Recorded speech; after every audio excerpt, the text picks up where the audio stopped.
In this video, I'd like to show you how to group your students so that it makes monitoring them a lot easier. This is your home page in Edgenuity.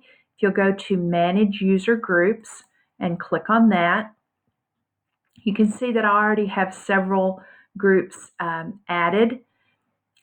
You will click on Add New Group, and I would suggest naming the groups according to class periods. So I already labeled a first period. I already made a first period group. So here I'm just going to do second period.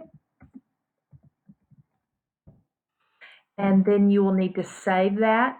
If you want to put a description, seventh grade science, you can, but there's no need to put anything in your description. It will tell you that the user group's been added, and you just click OK. So I would suggest that while you're here on this page, you go ahead and keep adding a group for each class period that you have. And once you have all those done, then your groups are set and you'll be ready to add students into the groups. Now, these groups are personal to you. You are in your account, your name up here. So just because you and half the other teachers have a first period group doesn't mean that you're going to mess with their group or they're going to mess with your group. This is just a way of setting your students as how you want them and how you want to configure them. So once you have this done, if you'll go up here to students, then you can manage students.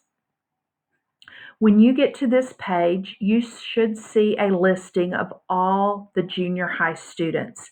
At this time, they've not been added, but by the time you get to this, they should all be there in alphabetical order according to their last name. What you will do is you will go through and I would say, just start with your first period.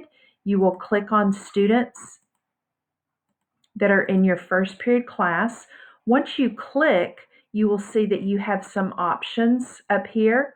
You're going to go to the Add to Groups and pick the down arrow, and it will give you a listing of what groups are available for you to put them in.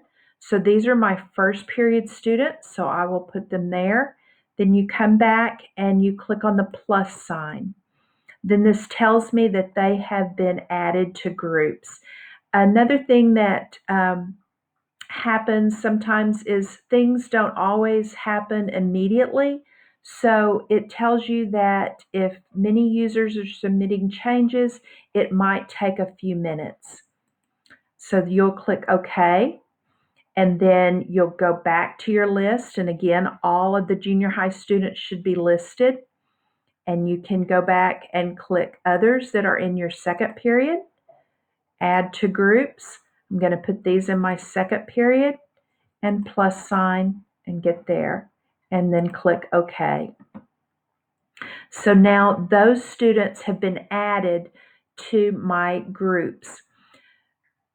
In another video, I'll show you about how you can filter these groups when you are monitoring your students.